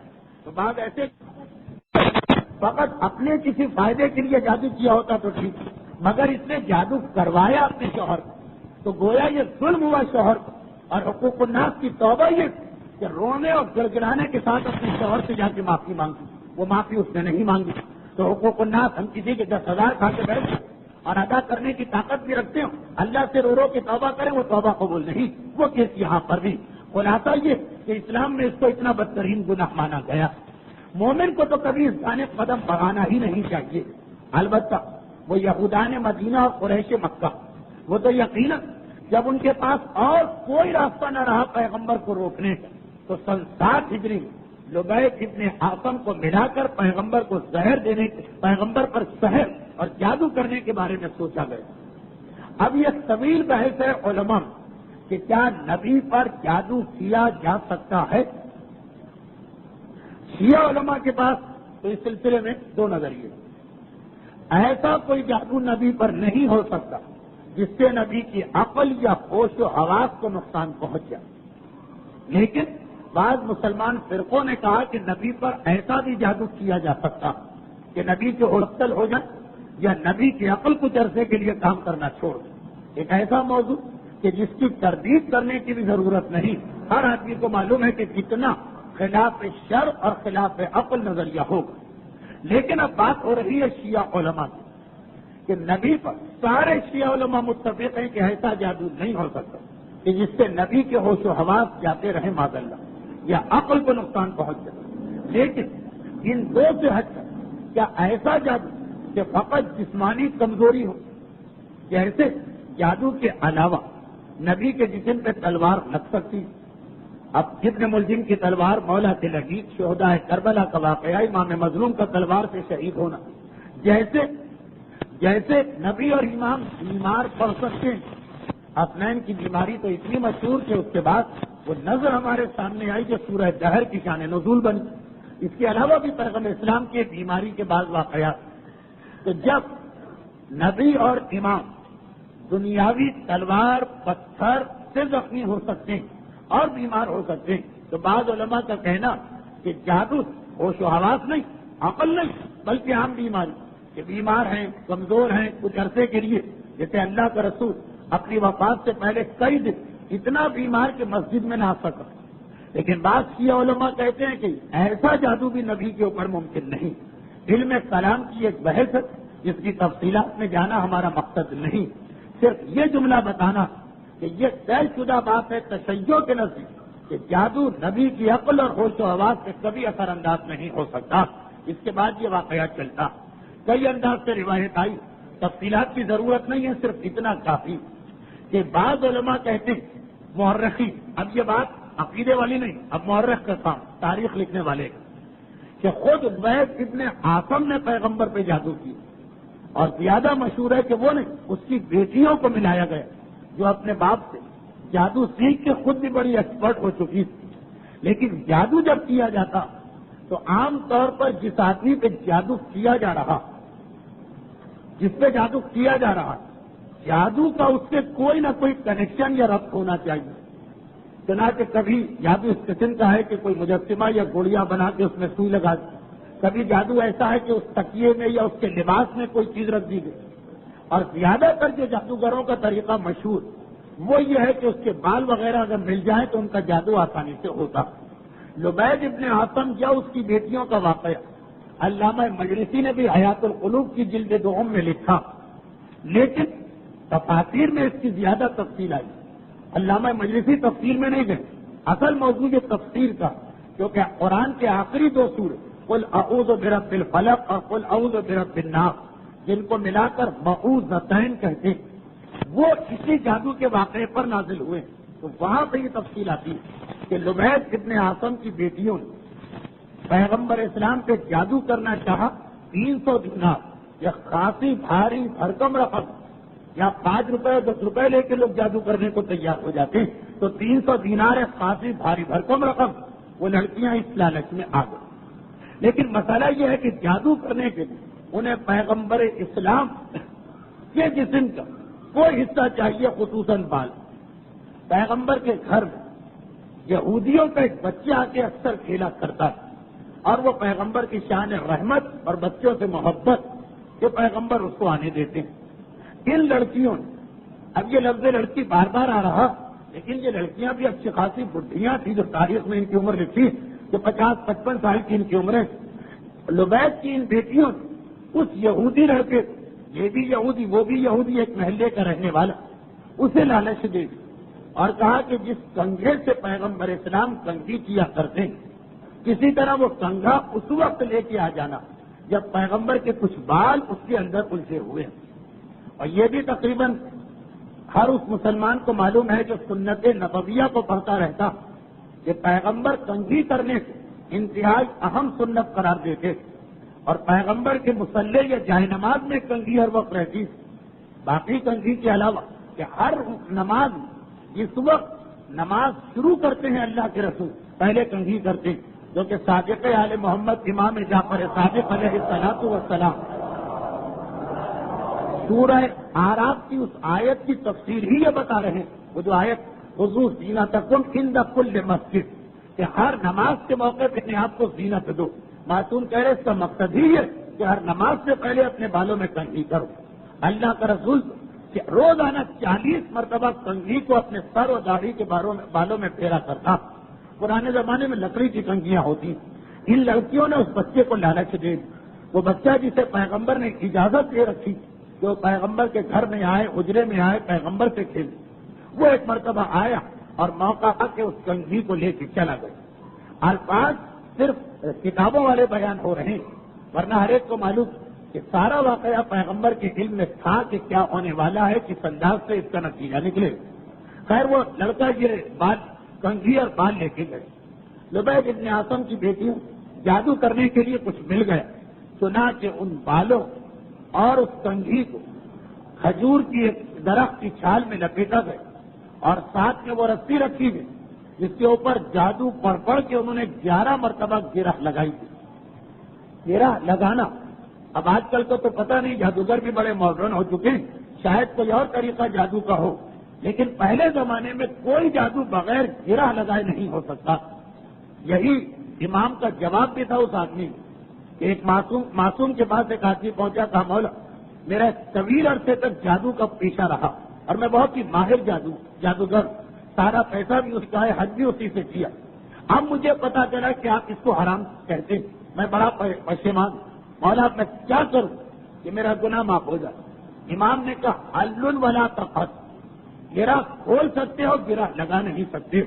یہ بے عین ہی ہے امام کا جملہ، اس سے یہ محسوس ہو رہا دو باتیں اس سے ظاہر ہوں، ایک فقہی مسئلہ اور ایک یہ کہ جادو کا مسئلہ، کہ جادو کے لیے شاید گرہ لگانا ضروری ہوتا، لیکن جیسا کہ میں نے کہا کہ ماڈرن زمانہ، پہلے زری میں بھی ہم کو رسیاں اور دھاگے نظر آتے تھے، باقاعدہ تالے نظر آتے، تو اسی طرح جادوگروں کا بھی کیا اصول ہے وہ ہم کو نہیں معلوم، لیکن امام کا یہ جملہ کہ گرہ کھول سکتے ہو لگا نہیں سکتے، ایک طرف یہ بتا رہا ہے کہ شاید جادو میں یہ لازم پیغمبر پہ جو جادو کیا گیا اس میں گرہ لگائی گئی۔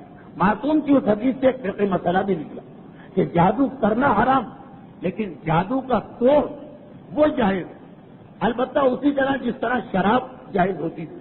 شراب کب جائز ہوتی؟ جب انسان مرنے کے قریب اور اس کے علاوہ کوئی ذریعہ نہ ہو جان بچانے، تو اسی طرح سے اگر جادو کسی پر کیا جائے لیکن دعا، تعویذ، آیات قرآنی سے اس کو جواب ملتا، اس کا علاج ہو سکتا، تو پھر جادو کا جواب جادو حرام رہے گا۔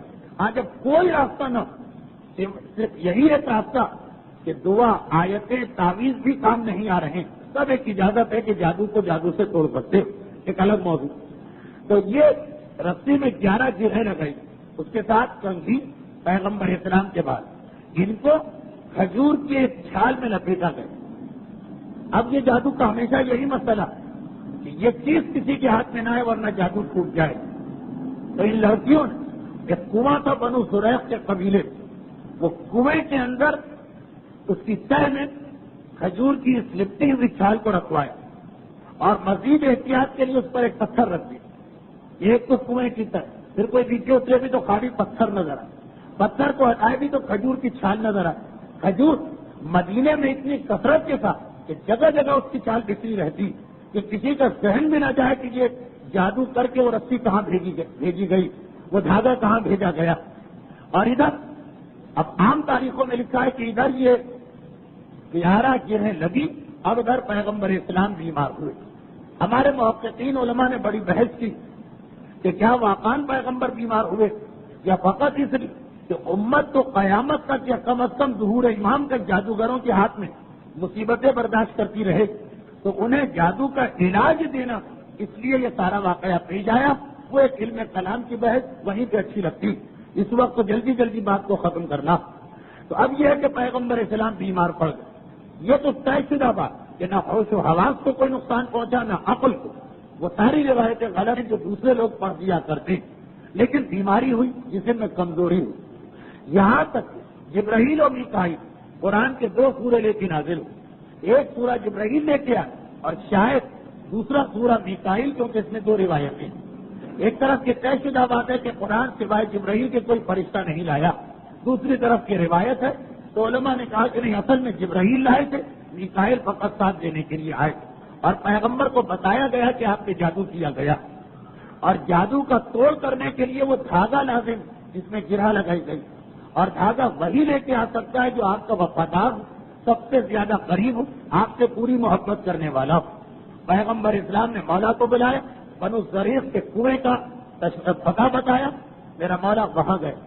اب وہ جادو اتنا زبردست کہ اس کی وجہ سے کنویں کا پانی مہندی کے رنگ کا ہو چکا۔ خیر، میرا مولا اس کنویں کی تہ میں اترا، پانی کو ہٹا کے پتھر تک پہنچے، پتھر کو اٹھایا تو وہ کھجور کی چھال نظر آئی، اسی حالت میں اسے لے کے پیغمبر اسلام کی خدمت میں آئے۔ حکم رسول سے میرے مولا ہی نے اس کھجور کی چھال کو کھولا، ایک طرف وہ کنگھی جس کے دندانوں میں پیغمبر کے منہ مبارک تھے، اور دوسری جانب وہ دھاگا کے جس کے اوپر 11 گرہیں۔ ایک روایت یہ کہ جبرائیل نے سورہ فلق اور میکائیل نے سورہ ناس پڑھا، دونوں کی ملا کے 11 آیتیں، اور معتبر روایت یہ کہ مولا کو حکم دیا گیا کہ یہ دھاگا یا رسی اپنے ہاتھ میں رکھو اور یہ 2 سورے پڑھتے چلے جاؤ۔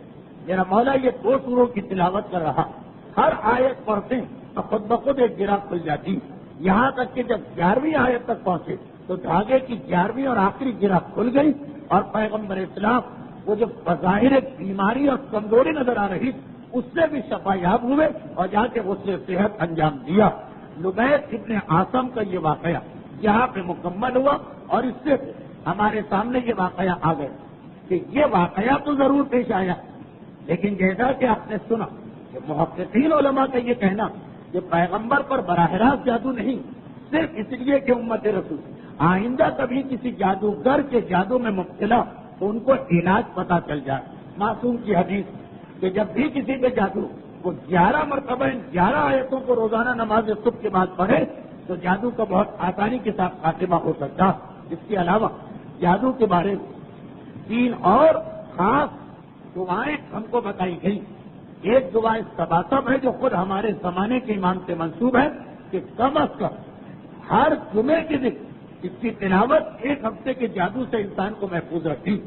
یہ ہے پیش بندی والی دعا، پڑھتے رہو تو جادو نہیں ہوگا۔ اور باقی 2 دعائیں وہ کہ اگر کسی پہ جادو ہو جائے تو اس کے بارے میں تو الگ الگ روایتیں آتی ہیں۔ ایک روایت ہمارے چھٹے امام جعفر صادق علیہ الصلوۃ والسلام سے،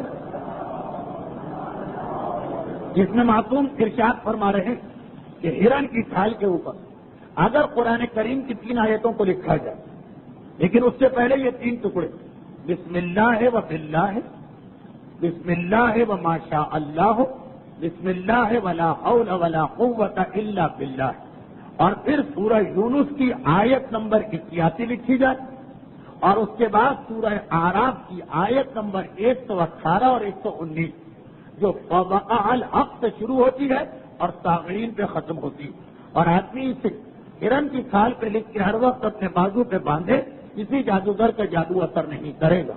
اور تیسری اور آخری معصوم کی جانب سے جو دوا ہم کو ملی جادو کے لیے، وہ مولا کی حدیث ہے کہ اگر کوئی شخص سورہ قصص کی آیت نمبر 35، البتہ اس آیت سے پہلے صرف یہ ٹکڑا کہ بسم اللہ و باللہ، اور پھر سورہ قصص کی آیت نمبر 35 جو سنشد ازادک سے شروع ہوتی، یہ آیت اور اس سے پہلے بسم اللہ و باللہ، نماز شب و نماز فجر کے درمیان، نماز شب ختم ہو اور فجر کی نماز ابھی شروع نہ ہو، اس سے پہلے 7 مرتبہ روزانہ پڑھے تو وہ ہر قسم کے جادو سے محفوظ رہے گا۔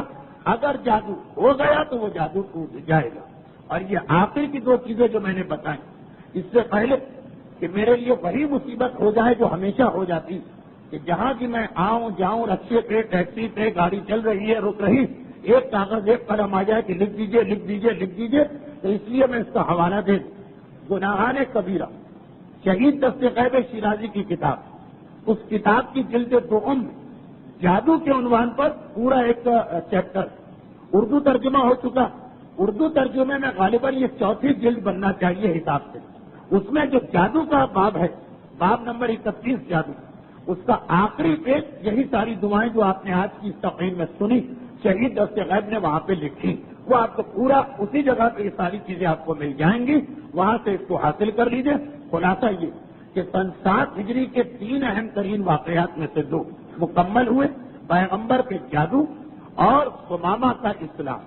اب اس کے بعد تیسرا جو واقعہ ہے وہ آپ پچھلے سال سن چکے ہیں، یہ پیغمبر نے صلح حدیبیہ کے نامکمل عمرے کو اس سال مکمل کیا۔ انشاءاللہ اگلے منگل کو تقریر نمبر 123 میں یہ سارا موضوع مکمل ہو جائے گا، اور شاید اسی تقریر سے یا تقریر نمبر 124 سے جنگ موتا کے حالات بیان ہوں، جو تاریخ اسلام کی وہ اہم ترین جنگ ہے جس میں پہلی مرتبہ کسی کے بازو قلم ہونے کا تذکرہ ہمارے سامنے آیا، بہت ہی اہم جنگ۔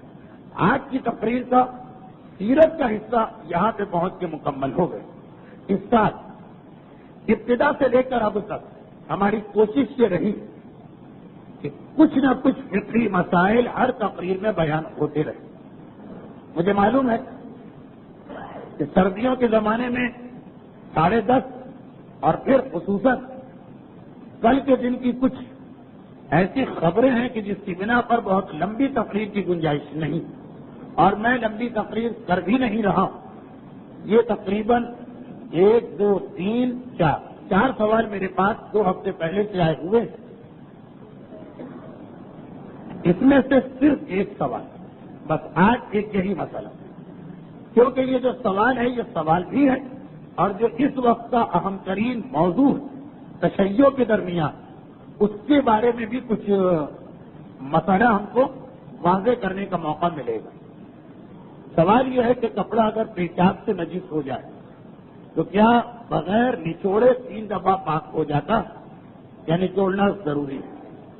اور پیشاب کے علاوہ دوسری نجاستیں مثلاً خون وغیرہ وہ بھی اسی طرح پاک کیے جائیں گے؟ اور تیسرا، ایک ہی سوال کا تیسرا حصہ، اور اگر زمین نجس ہو جائے تو اس کا کیا حکم ہے؟ اچھا، یہ سارا مسئلہ تو میں بعد میں بتاؤں گا۔ پہلے تو ایک وہ مسئلہ جو اس سال یہ آج آخری تقریر تھی، دوسری تقریر میں وہ مسئلہ آیا تھا، پھر بیچ کی 6 تقاریر میں یا 5 تقاریر میں نہیں آ سکا، اس لیے کہ باقی کراچی میں بہت بیان ہو گیا، لیکن کچھ ایسے افراد ہیں جو مجھے صرف یہیں پہ نظر آتے ہیں، ان کے لیے آغا خوئی کے انتقال کے بعد یا آغا عراقی کی تقلید کی گئی ہے اور یہ آغا گل پائے گا نہیں کی، اور یہ دونوں مجتہد یہ کہتے ہیں کہ جو پرانے مسئلے آپ کو آغا خوئی کے یاد ہیں یا آپ نے کبھی سنے تھے اس نیت کے ساتھ کہ اس پہ عمل کریں گے، چاہے آپ بھول بھی گئے ہوں لیکن کبھی آپ نے عمل کی نیت سے ان کو سنا تھا اور توجہ دی. وہ جو پرانے مسائل ان میں آپ کی مرضی ہے، چاہے اب تک مرحوم آغا خوئی کے فتوے پہ عمل کریں اور چاہے تو اس میں بھی زندہ کی تقلید کریں. پرانے مسائل میں آپ کو اختیار دیتے ہیں یہ دونوں مجتہدین. فی الحال لوگوں نے انہی میں سے کسی کی تقلید کی. پرانے مسائل میں آپ کو اختیار، اور یہ اختیار اس نیت کے ساتھ بھی کہ آپ صرف اپنی سہولت کو دیکھیں. جہاں پرانے مجتہد کا مسئلہ آسان نظر آئے تو وہاں پرانے کی بات مانیں، اور جہاں نئے کا مسئلہ آسان نظر آئے وہاں نئے کی بات مانیں، تب بھی کوئی حرج نہیں. اس لیے یہ شرعی سہولت. اب اس کی مثال، نجاست کتنی طاقت رکھتی، اس میں نئے مجتہد کا مسئلہ مشکل ہے، پرانے کا مسئلہ آسان. کیا مطلب اس جملے کا؟ دیکھیے دنیا میں ہر چیز میں کچھ نہ کچھ طاقت ہوتی. کھانے پینے کی چیزوں میں کیلوریز ہوتی ہے، بجلی کی طاقت واٹ سے ناپی جاتی، ہر چیز میں کوئی طاقت. یہ بلب ہے تو اس میں کتنی طاقت ہے، یہ ٹیوب لائٹ ہے تو اس میں کتنی طاقت ہے، یہ پانی اوپر پہنچانے کی مشین ہے تو اس میں کتنی طاقت ہے. ہر چیز کے اندر ایک طاقت ہوتی. نجاست میں کتنی طاقت ہے، یہ ایک مسئلہ علماء میں بہت پہلے سے زیر بحث. اب اس میں مثال دے دوں کیا مطلب طاقت. طاقت کا مطلب یہ کہ مثلا پیشاب، ایک مثال دے رہا ہوں، ہمارے پیر پہ لگ گئے، پیر نجس ہو گئے. اب پیشاب کو تو وہیں چھوڑ دیجیے، پیر نجس ہو گئے. پھر یہ پیر سوکھ گیا اور ہم زمین پہ چلے، زمین گیلی تھی. ابھی کسی گھر والے نے یا نوکرانی وغیرہ نے پوچھا لگایا تھا یا پانی گرا، اس پہ سے ہم گزرے. ہمارے پیر پہ لگا تھا پیشاب، پیر تو نجس. پھر یہ نجس پیر گیلی زمین پہ لگا. پھر وہ جو گیلی زمین، کوئی بچہ جو ہے وہ چلتا پھانچتا رینگتا ہوا اس پر سے گزرا، اس کے ہاتھ اسی گیلی زمین پہ لگ گئے، اس کا ہاتھ. پھر پیار اور محبت سے ماں نے اس کو اٹھا لیا، اس کا ہاتھ مثلا ماں کے لباس کو لگ گئے. ماں کا یہ لباس بطور مثال، ماں جا کے صوفے پر بیٹھی، لباس گیلا تھا، صوفے کے اوپر اس کی تری آ گئی. باہر سے کوئی مہمان آیا، وہ آ کے صوفے پر بیٹھا، اس کا ہاتھ وہاں لگ گیا. پھر یہ مہمان جو تھا وہ رخصت ہونے لگا، اس نے ہینڈل پکڑا دروازے کا اور باہر نکل گئے، ہینڈل پہ اس کا ہاتھ لگ گئے. گھر والا کوئی شام کو گھر میں آیا، اس نے وہیں سے پکڑ کے دروازہ کھولا، اس کا ہاتھ ہینڈل پہ لگ گیا.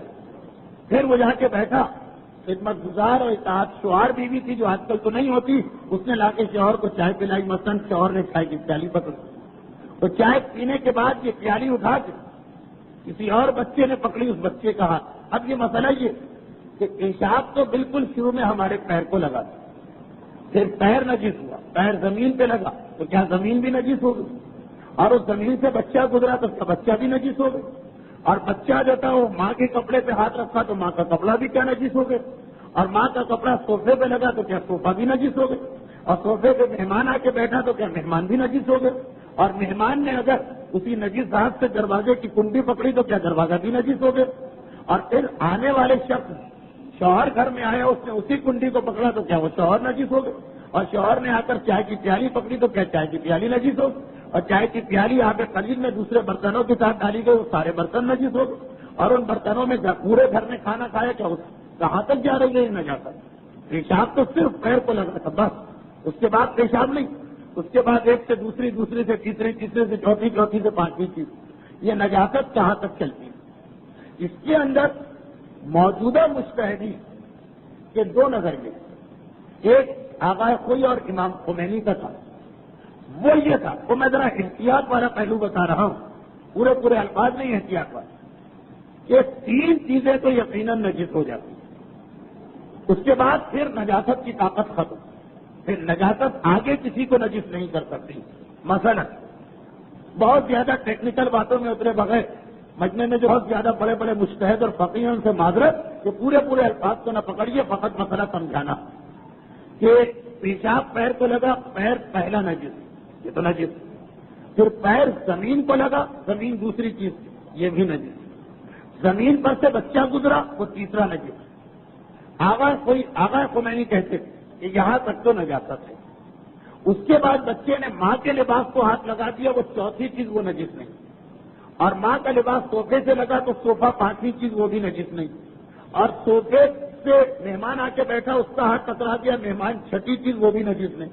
اور مہمان نے کنڈی کو تھاما تو کنڈی بھی نجس نہیں. غرض یہ کہ 3 کے بعد نجاست آگے نہیں بڑھتی. یہ آغا کوئی اور آغا خمینی فرماتے. لیکن آغا گلپائگانی فرماتے کہ کوئی اس میں حد نہیں. ہاں یقین ہونا چاہیے وسوسہ شک تو نہیں چلے لیکن حد کوئی نہیں. یعنی پیر پہلا نجس تھا پیشاب کو لگا پیر نجس ہو گیا. پیشاب زمین کو لگا زمین دوسری چیز نجس ہو گئی. زمین پر سے بچہ گزرا تیسری چیز وہ بھی نجس. بچے کا ہاتھ ماں کے لباس کو لگا لباس چوتھی چیز وہ بھی نجس. لباس کی نجاست صوفے کو لگی صوفہ پانچویں چیز وہ بھی نجس. اس پر آنے والے مہمان نے ہاتھ رکھا وہ ہاتھ چھٹی چیز وہ بھی نجس. ہاتھ کنڈی کو لگا کنڈی ساتویں چیز وہ بھی نجس. شوہر نے آ کے یا گھر والے نے شام کو کنڈی کو تھاما وہ 8ویں چیز اس کا ہاتھ وہ بھی نجس. اس نے پیانی کو پکڑا پیانی 9ویں چیز یہ بھی نجس. پیانی جا کے دوسرے برتنوں کے ساتھ رکھی گئی دوسرے برتن 10ویں چیز وہ بھی نجس. ان برتنوں میں گھر والوں نے کھانا کھایا کھانا 11ویں چیز وہ بھی نجس. وہ کھانا ہمارے ہونٹوں سے ٹکرایا 12ویں چیز یہ بھی نجس. اور اس کے آگے بھی اگر گنجائش ہے تو ساری نجاست چلتی رہتی.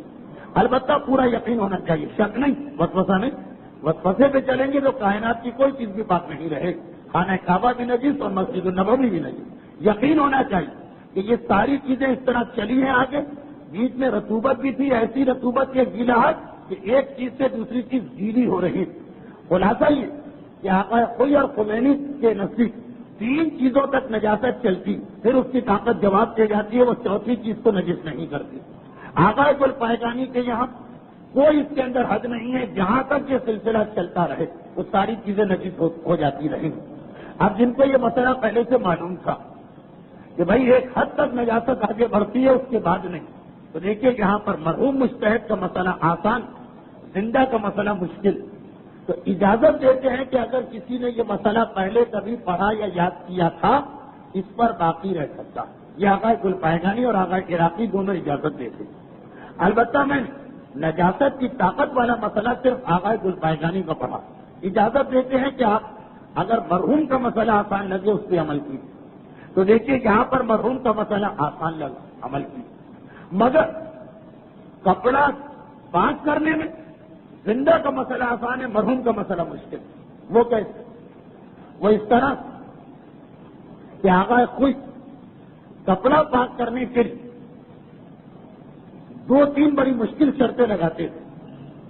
لیکن موجودہ مجتہد آقا گلپائگانی کہتے ہیں کہ یہ شرطیں نہیں. پہلی شرط یہ لگاتے تھے آقا خود کہ کپڑا چاہے قلیل پانی سے دھو چاہے کڑ سے دھو ہر صورت میں اس کو نچوڑنا پڑے. آقا گلپائگانی کہتے ہیں کہ کڑ پانی یعنی ایسی ٹنکی جو 3.5 بالش لمبی ہے 3.5 بالش چوڑی ہے 3.5 بالش گہری یا یہ کہ اس کا مجموعہ 42-60/8 بالش ہے یا اس سے بڑی ہی ٹنکیاں ہوتی اس میں اتنا پانی بھی ہو تو اس پانی سے کڑ پانی سے اگر کوئی بھی کپڑا پاک کرے نچوڑنے کی ضرورت نہیں اور پانی ڈال دے تو وہ کافی. آقا خود کہتے تھے کہ نہیں کڑ پانی بھی ہے تو نچوڑنا پڑے گا. دوسری بات آقا گلپائگانی کہتے ہیں کہ اگر کڑ پانی اس سے کوئی بھی نجاست پاک کرو ایک دفعہ میں پاک ہو جاتی. آقا خود کہتے تھے کہ پیشاب اگر کپڑے میں لگا تو کڑ پانی سے بھی 2 مرتبہ دھونا پڑے گا. اب یہ 2 مسئلے جو ہیں صرف کپڑے کے نہیں اور سنیے اس کا عملی فائدہ. ایک مسئلہ جو آقا خود کہتے کہ کپڑا اور کپڑے جیسی چیزیں پانی سے پاک کریں تو نچوڑنا پڑے گا چاہے کڑ پانی ہی کیوں نہ ہو. یہ مسئلہ ایسا کہ ان کے مقلدوں کے لیے بڑی سہمت. البتہ سہمت ہو یا کچھ بھی واجب ہے تو اس پہ عمل کرنا. لیکن مجھے معلوم کہ پورا امریکہ پورا یورپ پورا گلف سعودی عرب اور دبئی اور کویت جہاں جہاں آقا کوئی کے مقلد تھے بہت مشکل تھا یہ مسئلہ ان کے لیے. کیونکہ کپڑا تو خیر ٹھیک ہے وہ تو اپنی جگہ ایک بات. قالین جو ہے اس کا نچوڑنا بڑا مشکل ہوتا. اور جو حضرات بھی عرب علاقوں میں رہتے ہیں دبئی کویت سعودی عرب یا امریکہ یا برطانیہ گھر پورا کارپیٹڈ ہوتا پورے گھر کے اندر قالین ہے، قالین ہی قالین. اور بہرحال جب چھوٹے بچے ہوں تو کوئی احتیاط بھی نہیں کی جا سکتی. جگہ جگہ اگر بچہ پیشاب کر دے تو آگے کوئی کہتے تھے کیا کچھ بھی ہو جائے. قالین کپڑے کیسی چیز ہے، اس لیے اس کو دھو لینا کافی نہیں بلکہ اس کو نچوڑنا بھی پڑے. قالین نچوڑنا آسان بات نہیں. اگر قالین فٹ نہ بھی ہو، خالی ایسے ہی رکھا ہو تب بھی اس کو نچوڑنا آدمی خود نچوڑ کے رہ جاتا. اور کہا یہ کہ جہاں پورے گھر میں فٹ قالین ہزاروں ڈالر کا خرچہ ہو جاتا، بہت ہی مشکل مسئلہ. چنانچہ مجھے اتنے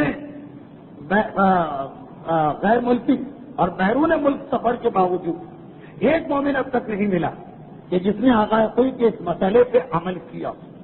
بچے ہوتے تھے پیشاب کرتے تھے، وہ قالین کو نجس رہنے دیتے، پھر وہ دوسرے مسئلوں سے فائدہ اٹھا لیتے کہ بہرحال اگر سوکھا قالین ہے تو اس پر ہم 10 مرتبہ بھی گزرے ہم تو پاک رہیں گے، نجس نہیں ہوں گے. لیکن بہرحال رکھتے تھے اپنے گھر کو نجس مجبوری تھی. اب آقا گل پائگانی کی تقلید میں آ گئے تو بہت آسان مسئلہ. آقا فرماتے ہیں کہ کر پانی سے اگر پاک کر رہے تو قالین ہو یا فرش ہو یا دری ہو یا کپڑا ہو اس کو بھی نچوڑنے کی کوئی ضرورت نہیں.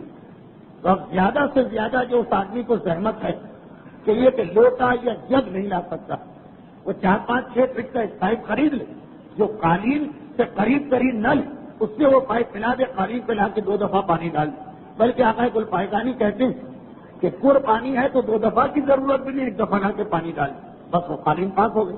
اور یہی مسئلہ کپڑوں کا.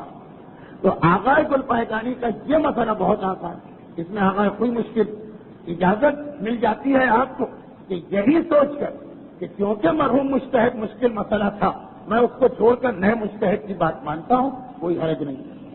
یہ تو ہو گیا تقلید کے مسئلے کی ایک مثال. ابھی مثالیں مختلف درس میں آتی رہیں، لیکن آئیے برادر ایمانی کا مسئلہ مکمل کریں. اور وہ یہ کہ اے برادر محترم، آپ کے مسئلے کا جواب یہ کہ اگر آپ کر پانی سے کپڑے کو پاک کرنے جا رہے ہیں یا دوسری چیزوں تو اس صورت میں پیشاب جو لگا ہے اس کو ہٹا، یا اگر خون لگا یا کوئی اور نجاست کو تو ہٹانا. اس کے بعد کر پانی سے اگر آپ پاک کر رہے ہیں 1 مرتبہ پانی کو ڈال دے نجاست والی جگہ پہ، وہ پاک ہو جائے.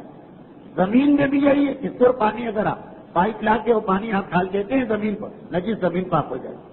قالین ہے، کپڑا ہے، چاہے پیشاب ہو چاہے غیر پیشاب، کر پانی سے پاک کر رہے ہیں تو خالی پانی پہنچا دے تو یہ پاک ہو جائے.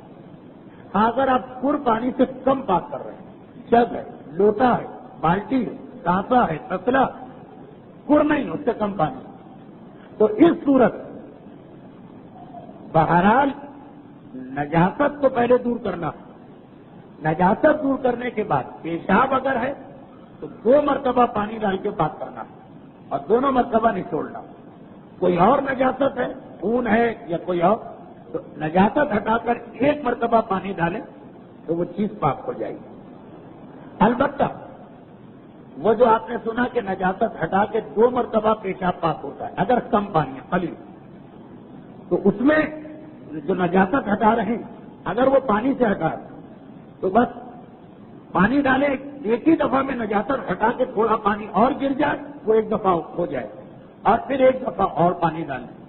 اور اگر خون یا شراب یا کافر وغیرہ کی نجاست ہے، کوئی اور نجاست تو 1 ہی دفعہ پانی ڈالے، اسی سے نجاست ہٹا کے کچھ دیر اور پانی گرتا رہے، وہ چیز پاک ہوگی. لیکن کپڑے کو نچوڑنا پڑے گا. مجھے معلوم ہے کہ مسئلے ذرا مل جاتے ہیں، تو آج اتنا ہی، باقی مزید اس کی وضاحت آئندہ ہو سکتی. دیکھتے ہی دیکھتے 16 منٹ کے مسئلے ہو گئے، فقط ایک مسئلہ تھا. اچھا، اب آج کے مسئلے کا خلاصہ یہ نکلا، جہاں ہم مرحوم کا مسئلہ آسان لگے مرحوم پہ باقی رہیے، جہاں نئے کا مسئلہ آسان لگے وہاں نئے پہ آ جائیں گے. لیکن یہ ساری سہولت ہے پرانے مسائل. جو نئے مسئلے آپ کو پیش آئیں گے اس میں تو مرحوم پہ عمل کر ہی نہیں سکتے آقا گل پائگانی کے نزدیک. البتہ آقا عراقی اس میں بھی اجازت دیتے ہیں. یہ بات ذرا لوگوں کو عجیب لگتی ہے کہ یہ کیا بات ہوئی کہ جہاں جس کا مسئلہ آسان لگے اس کی بات مان لو. یہ تو ایسا لگ رہا ہے کہ جیسے کوئی کھیل کر رہا ہے اللہ. جی نہیں، آپ کو کچھ زیادہ متقی اور پرہیزگار بننے کی ضرورت نہیں ہے. جو سہولت اللہ دے رہا ہے اس سہولت کو حاصل کیجیے. وہ غلط کہ شریعت منع کرے اور آپ کہیں کہ مجھے سہولت چاہیے. لیکن اگر خود اللہ بھی آپ کو ایک آسانی دے رہا, وہ آسانی کو ٹھکرا دینا یہ بھی گویا توہین پروردگار. پھر اسے لیجیے اور ضرور لیجیے. اسلام اس کی اجازت بھی دیتا ہے اور فطرت انسانی بھی یہی. ہمیں تاریخ ہر جگہ یہی نظر آئے کہ جہاں اسلام سہولت دیتا ہے لوگ وہ سہولتیں بھی لیتے ہیں, اور جہاں اسلام سہولت نہیں دیتا وہاں بھی کہیں سے لوگ سہولت بنا کے لے لیتے ہیں. ہاں, پوری تاریخ عالم فقط ایک گروہ ہم کو ایسا نظر آئے, پورا ایک گروہ کہ جسے سہولت مل رہی ہے اور وہ لینے کو تیار نہیں. ورنہ باقی آپ کو ہر جگہ مختلف مزاج کے لوگ ملیں گے. کچھ لوگ جنہیں زیادہ تقدس ہو جاتا وہ تو ہر جگہ اپنے آپ کو زحمت میں ڈالیں گے. کچھ لوگ زیادہ ہی آرام پسند اور عیش پسند ہوتے ہیں وہ ہر جگہ سہولت ڈھونڈیں گے. جسے کراچی کی زبان میں کھاچا کہا جاتا ہے کہ ہر جگہ کوئی بچنے کا راستہ مل جائے. مگر سب ایک مزاج کیوں, ایسا بہت مشکل. تاریخ عالم میں فقط ایک گروہ ہم کو ایسا مل رہا کہ جس سارے گروہ کو ایک سہولت دی جا رہی, اور سہولت بھی کوئی چھوٹی سہولت نہیں, اور یہ زبان ہو کر وہ کہہ رہے ہیں کہ ہم کو یہ سہولت نہیں چاہیے. اور وہ ہے شب عاشور میدان کربلا میں مجاہدین کربلا کا گروہ. میرا مولا کہہ رہا ہے جاؤ, میرا مولا کہہ رہا ہے چلے جاؤ, میرا مولا کہہ رہا ہے میں تم کو اجازت دیتا ہوں, میرا مولا کہہ رہا ہے کہ مجھے تم سے کوئی شکوہ اور شکایت نہیں. میرا مولا حسین کہہ رہا ہے کہ یہ میرے خون کے پیاسے, یہ تمہیں جانے دیں. سہولت دی جا رہی اور پورا گروہ سب یک زبان ہے, سب متفق ہے, یہاں کوئی اختلاف نہیں. چاہے وہ جوانان بنی ہاشم, چاہے وہ اصحاب حسین, چاہے وہ اصحاب حسین کے چھوٹے چھوٹے بچے ہوں, میدان کربلا سہولت مل رہی اور سہولت نہیں چاہیے. یہاں تک کہ جب حسین نے کہہ دیا کہ شاید میرے سامنے سے اٹھتے ہوئے شرما رہے تو اکبر بیٹا چراغ کو گل کر دو تاکہ وہ سامنے والی شرم بھی ختم ہو جائے, تب بھی کوئی جاتا ہوا نظر نہیں آیا, تب بھی کوئی جاتا ہوا نظر نہیں آیا. وقت اتنا ضرور تھا کہ تھوڑی دیر کے بعد جب چراغ کو روشن کیا گیا لوگ اتنے ہی تھے, مجاہد اتنے ہی تھے, حالتیں بدل گئی تھی. اور اس طرح کہ جو بچے تھے وہ پنجوں کے بل کھڑے ہو کے اپنے قد کو نمایاں کر رہے تھے, جو بوڑھے تھے اپنے امامے اتار کے اپنی کمر سے باندھ کے اپنی کمر کو سیدھا کر رہے تھے, جو جوان تھے ان کے ہاتھ اپنی تلواروں پر پہنچ چکے تھے. میرے مولا کی آنکھوں میں بھی آنسو آ گئے. آدم سے لے کے اب تک ایسے وفادار کسی کو نہ ملے ہوں گے. اچھا جاؤ پھر آج کی رات عبادت کرو, کل ہم سب کو مرنا ہے. یہ کہہ کے میرا مولا خیموں کی جانب آ رہا ہے. اصحاب امام باری باری طے کر رہے ہیں کہ خیموں کے دروازے پر کسی کو پہرے دار رکھا جائے گا. حسین نے اپنے اصحاب کی وفا کو آزما لیا, مگر علی کی بیٹی زینب کئی مرتبہ اس سے پہلے مختلف مناظر دیکھ چکی ہے. جب میری ماں فاطمہ کو زخمی کیا جا رہا تھا کوئی ہمارا ساتھ دینے والا نہ تھا. جب بابا کی ضربت بابا کا حق چھینا جا رہا تھا کوئی ہمارا ساتھ دینے والا نہ تھا. جب بھیا حسن کا کلیجہ ٹکڑے ٹکڑے ہو رہا تھا تو محبت کا دعویٰ کرنے والے بھی غائب ہو گئے تھے. چنانچہ زینب بہت بے چین ہے, فاطمہ کی وارث بہت بے چین ہے, علی کی بیٹی بہت پریشان ہے, بہنیں خیمہ میں بے چینی سے ٹہل رہی ہے. ادھر میرا مولا حسین اپنے اصحاب کو ہدایات دے کے خیموں کے صحن میں داخل ہوا. ادھر زینب نے آگے بڑھ کے سوال کیا, بھیا کیا اپنے ساتھیوں کی وفا کو آزما لیا ہے؟ بھیا کیا ان کی محبت کا امتحان لے لیا ہے؟ ایسا تو نہیں کہ بھیا حسن کی طرح, بابا علی کی طرح, اما فاطمہ کے زمانے کی طرح عین وقت پر یہ بھی دھوکہ دے کے چلے جائیں. اس سے پہلے کہ میرا مولا حسین کوئی جواب دے, سارے خیمہ پر جو کھڑے تھے, بعض علماء کہتے ہیں ہلال, بعض کہتے ہیں بریر, ایک مرتبہ یہ جملہ سنا, بے اختیار اصحاب ایمان کے خیموں کا رخ کیا, آواز دی, اے حبیب ابن مظاہر, اے مسلم ابن اوسجا, اے زہیر قین, اے ہلال ابن نافع بجلی, ذرا دوڑ کے تو آنا. حسینی خیموں کے پہرے دار کی آواز بلند ہوئی. اصحاب امام بے ساختہ گھبرائے ہوئے خیموں سے باہر آئے اور کہا کیا ہو گیا, خیریت تو ہے؟ کیا دشمن نے شب خون مارا ہے؟ کیا خیموں پہ حملہ کیا ہے؟ قریر کہتے ہیں اے حبیب, اے مسلم, ارے اس سے بھی بڑی مصیبت, فاطمہ کی بیٹی کو ہم پہ یقین نہیں آ رہا, ہماری وفا پہ شک کیا جا رہا. بس اتنا سننا تھا. اصحاب امام نے نیام سے تلواریں نکالی, پردے کے پیچھے سے آواز بلند کہا, شہزادی زینب ہم پہ شک نہ کیجیے, ارے اگر آپ حکم دیں گی اپنی تلوار سے اپنی گردنیں کاٹ کے آپ کے قدموں پہ نشاور کر دیں.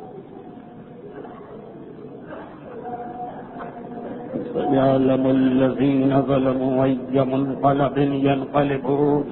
پروردگارہ اصحاب امام اور شہدائے کربلا کے ایثار وفاداری اور محبت کا واسطہ ہم میں سے ہر ایک کو انہی کے نقش قدم پہ چلتے ہوئے آل محمد کا ایسا ہی جانثار بننے کی توفیق عطا فرما.